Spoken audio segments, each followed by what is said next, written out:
হে দুনিয়ার মুসলমান ইমানদারের দল, যখন তোমাদের অন্তরের মধ্যে এই পোষণ লালন করবা যে আমি হঠাৎ করে কখন মারা যাব, দুনিয়ার ব্যস্ততা ঠিক আছে তোমার অন্তরের মধ্যে থাকবে, যখন তোমার অন্তরের মধ্যে এই অবস্থা লালন করতে পারবা যে আমি হঠাৎ করে কখন মারা যাব,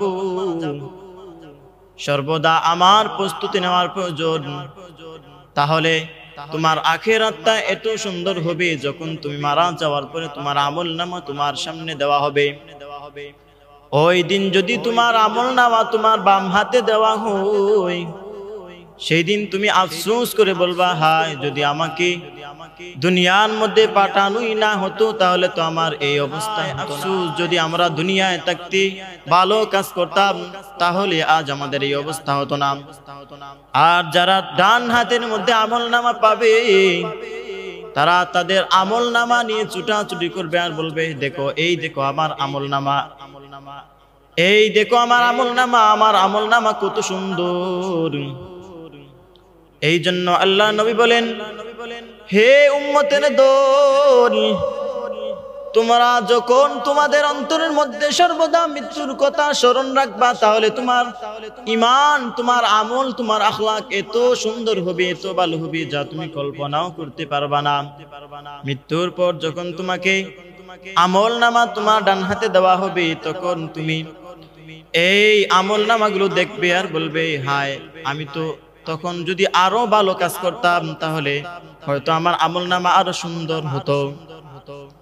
এই জন্য আল্লাহ তাআলা বলেন, আলহামদুলিল্লাহিল্লাযী জাআলাশ শামসা ওয়াল কমারা বিহুসবান ওয়ান নাজমা ওয়াশ শাজারা ইয়াসজুদান وفضل زمانا على زمان كما فضل مكانا على مكان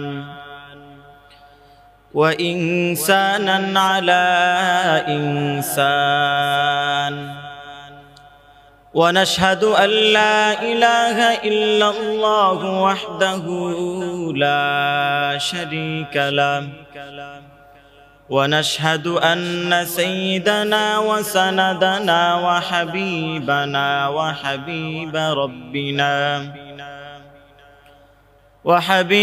ربنا وطبيبنا وطبيب قلوبنا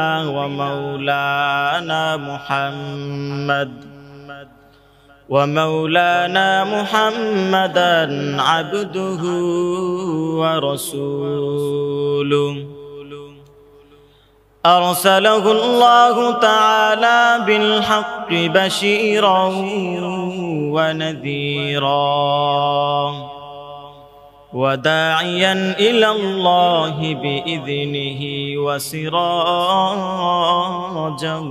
وقمرا منيرا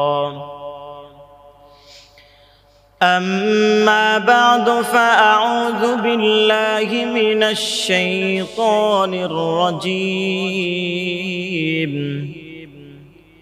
بسم الله الرحمن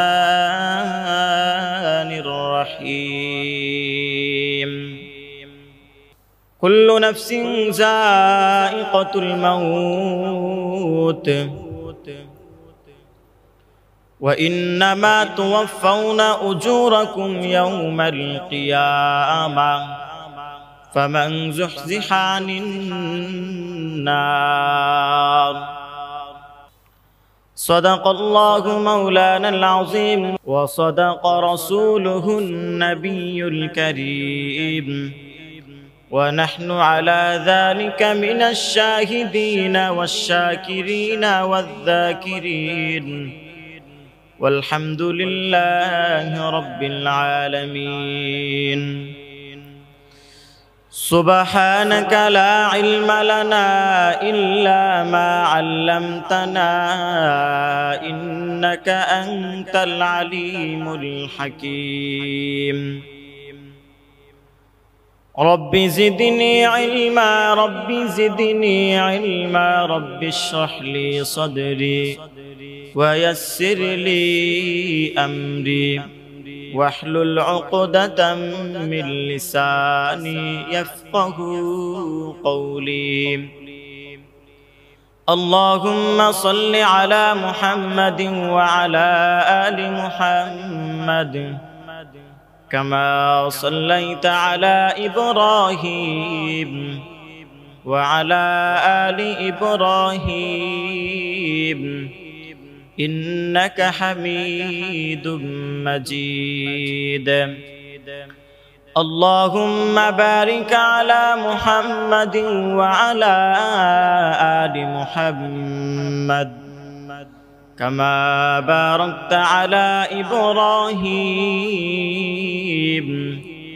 وعلى آل إبراهيم إنك حميد مجيد. الحمد لمن قدر خيرا وقبلا، الحمد لمن قدر خيرا وقبلا، والشكر لمن صور حسنا وجمالا، والشكر لمن صور حسنا وجمالا. كل نفس ذائقة الموت وإنما توفون أجوركم يوم القيامة فمن زحزح عن النار. হে দুনিয়ার মুসলমান ইমানদারের দল, যখন তোমাদের অন্তরের মধ্যে এই পোষণ লালন করবা যে আমি হঠাৎ করে কখন মারা যাব, দুনিয়ার ব্যস্ততা ঠিক আছে তোমার অন্তরের মধ্যে থাকবে, যখন তোমার অন্তরের মধ্যে এই অবস্থা লালন করতে পারবা যে আমি হঠাৎ করে কখন মারা যাব, সর্বদা আমার প্রস্তুতি নেওয়ার প্রয়োজন। তাহলে তোমার আখিরাতটা এত সুন্দর হবে যখন তুমি মারা যাওয়ার পরে তোমার আমলনামা তোমার সামনে দেওয়া হবে। ওই দিন যদি তোমার আমলনামা তোমার বাম হাতে দেওয়া হয়, সেই দিন তুমি আফসোস করে বলবা, হায় যদি আমাকে দুনিয়ার মধ্যে পাঠানোই না হতো তাহলে তো আমার এই অবস্থা হতো না। ওই দিন আফসোস করে আর কোনো কাজ আসবে না, কারণ ওই দিন তোমাদের আমাদের এই অবস্থা হবে, সবাই পেরেশানি থাকবো, সবাই একই কথা বলবো যে হায় আফসোস যদি আমরা দুনিয়ায় থাকতে ভালো কাজ করতাম তাহলে আজ আমাদের এই অবস্থা হতো না। আর যারা ডান হাতের মধ্যে আমলনামা পাবে তারা তাদের আমলনামা নিয়ে ছুটাছুটি করবে আর বলবে, দেখো এই দেখো আমার আমলনামা, এই দেখো আমার আমলনামা, আমার আমলনামা কত সুন্দর। এই জন্য আল্লাহ নবী বলেন, হে উম্মতের দল, তোমরা যখন তোমাদের অন্তরের মধ্যে সর্বদা মৃত্যুর কথা স্মরণ রাখবা তাহলে তোমার ঈমান, তোমার আমল, তোমার আখলাক এত সুন্দর হবে, এত ভালো হবে যা তুমি কল্পনাও করতে পারবা না। মৃত্যুর পর যখন তোমাকে আমলনামা তোমার ডান হাতে দেওয়া হবে তখন তুমি এই আমলনামাগুলো দেখবে আর বলবে, হায় আমি তো তখন যদি আরো ভালো কাজ করতাম তাহলে হয়তো আমার আমলনামা আরো সুন্দর হতো। এই জন্য আল্লাহ তাআলা বলেন, কুল্লু নাফসিন যায়িকাতুল মাউত, প্রত্যেক প্রাণী মৃত্যু স্বাদ গ্রহণ করতে হবে। এই জন্য প্রিয় মুহতারাম ভাই ও বুজুর্গ, আল্লাহ তাআলা যে কোরআনের মধ্যে বলেছেন এটা কখনো মিথ্যা হতে পারে না। আমাদের থেকে চলে যাওয়া, আমাদের থেকে চলে যাওয়া যেই পূর্বপুরুষরা চলে গেছে তাদের থেকে আমরা শিক্ষা নিতে পারি। যেমন মৃত্যুর অবস্থা যখন কারো এসে যায় তখন সে যদি দুনিয়ার সব কিছু পরিত্যাগ করে যদি শুধু সব সময় ইস্তেগফার আর আল্লাহ তাআলাকে তওবা করার চেষ্টা করে তখন তার তওবা কবুল হবে না। কারণ আল্লাহ বলেন, যখন তোমার হুঁশ জ্ঞান সব কিছু তোমার দিমাগ ঠিক থাকবে তখন আমি আল্লাহ তাআলার কাছে তুমি ক্ষমা চাও, আমি আল্লাহ তাআলা তোমাকে ক্ষমা করে দেব। আল্লাহ তাআলা সর্বদাই বান্দা তুমি কখন তুমি আমার কাছে ফিরবা? আল্লাহ বলেন লা তাকনাতু মির রাহমাতিল্লাহ, বান্দা তুমি নিরাশ হয় না, নিরাশ হয়ে পড়ে যেও না। যখন তুমি একনিষ্ঠ স্বভাব নিয়ে তুমি যখন আমার দিকে মরজু হয়ে ফিরবা, আমি আল্লাহ তাআলা তোমার পাহাড় পরিমাণ যদিও গুনাহ থাকে, আমি আল্লাহ তাআলা সব কিছু ক্ষমা করে দেব। আল্লাহ তাআলার দরবারে তুমি যদি একনিষ্ঠভাবে ক্ষমা চাইতে পারো, তাহলে আল্লাহ তাআলা তোমাকে এমন ভাবে ক্ষমা করে দিবে যেন তুমি নতুন নিষ্পাপ হয়ে তোমার মায়ের গর্ভ থেকে তুমি দুনিয়ার মধ্যে ভূমিষ্ঠ হয়েছো। এই জন্য ভাই বুজুর্গ দোস্ত, আমাদের আমল আমাদের আখলাক সুন্দর করতে হলে সর্বদা মৃত্যুর কথা, মৃত্যুর স্মরণ প্রস্তুতি সব সময় নিতে হবে। আমাদের আকাবিরদের এমন অবস্থা ছিল যাদের কোনো গুনাহ এমনই দেখা যেত না, স্বাভাবিক তারা এমন চলাফেরা করতো, গুনার কাছেও তারা যেত না, তারপরেও তারা সব সময় তারা ইস্তেগফার সব সময় আল্লাহ তাআলার রুজু হয়ে সব সময় পড়ে থাকতো। তাদের দিকে তাকালে দেখা যায় আল্লাহ তাআলার ভয় ভীতি এত বেশি, কিন্তু আমাদের দিকে তাকালে বোঝা যায় আমাদের কোনো চিন্তা পেরেশানি কিছুই নাই। যদি আমাদের চিন্তা পেরেশানি থাকতো তাহলে আমরা দুনিয়ায় বাটফারি এইভাবে চিটারি করে মানুষের হক আত্মসাৎ করে খেয়ে যেতে পারি না। কারণ এইগুলো আপনি দুনিয়ায় ধোঁকা দিতেছেন, মানুষদের কষ্ট করা উপার্জন তুমি যখন আমরা এইগুলো আত্মসাৎ করে খেয়ে ফেলি, দুনিয়ায় তুমি ক্ষমতা বাহাদুরি দেখাইতেছো, কিন্তু ওই মৃত্যুর পরে তখন ওই জায়গায় গিয়ে বাহাদুরি দেখাইতে পারবা না। কারণ ওই জায়গা বাহাদুরি করার মতো কেউ থাকবে না। আল্লাহ তাআলা ওই কিয়ামতের মাঠে যখন ডাক দিয়ে বলবে ওই দিনের রাজত্ব কার, তখন দেখবেন সব মুসলমান সব ইমানদার ব্যক্তিরা সবাই পেরেশান হয়ে যাবে, সবাই পাগল পারা হয়ে যাবে। দুনিয়ায় থাকতে বাহাদুরি করেছো, এই বাহাদুরি আর আখিরাতে তখন চলবে না। এই জন্য মেরে মুহতারাম ভাইও, যদি আমাদের ঈমান আখলাক পরিপূর্ণ আত্মশুদ্ধি করে ওই অন্ধকার কবরে যেতে পারি, তাহলে আমরা ওই কবরেও শান্তিতে থাকবো, আখিরাতেও আমরা মুক্তি পাবো, ফুলসিরাতেও আমাদের সহজ হয়ে যাবে। এই জন্য নবী বলেন কবর এমন একটি জায়গা পোকামাকড়ের গোর, ওই কবরে একবার গিয়ে দেখো। যদি তুমি কবরের হালত জানতা তাহলে দুনিয়ায় থাকতে তুমি এত বাহাদুরি করতা না, এত গুনাহের কাজে তুমি লিপ্ত থাকতা না। কবরে গিয়ে দেখো, কবরের পাশ দিয়ে যখন তুমি যাইবা তখন কবরবাসীর জন্য দোয়া করো, কারণ জানা তো যায় না কে কেমন অবস্থায় রয়েছে।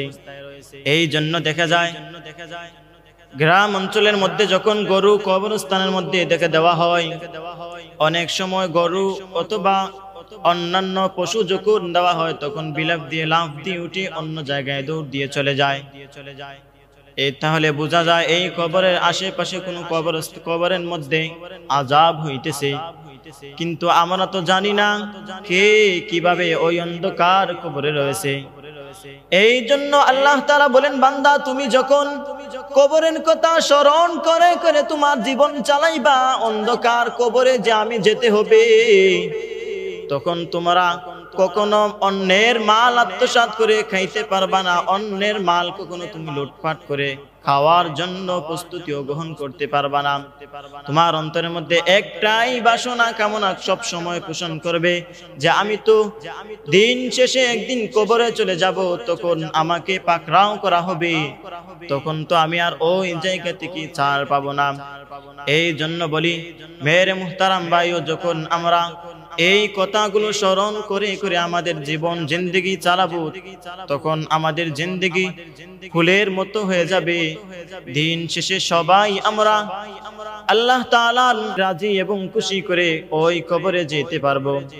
এই জন্য ওই পোকা মাকড়ের ঘর, অন্ধকার কবর, যেখানে থাকবে না বাতি, যেখানে থাকবে না বিছানা, হঠাৎ একদিন মাইকের মধ্যে এলান আসবে, আমি আর দুনিয়াতে নাই। আমাকে সাদা কাপড় পরানোর জন্য মানুষজন চলে ছুটবে, বাজার থেকে সাদা কাপড় নিয়ে আসবে, পানি গরম করা হবে বড়ই পাতা দিয়ে, খবর খনন করা হবে, বাঁশ কাটা হবে, সবাই পেরেশান হয়ে যাবে। অমুক ব্যক্তি মারা গিয়েছে, তাকে অন্ধকার কবরে রাখতে হবে।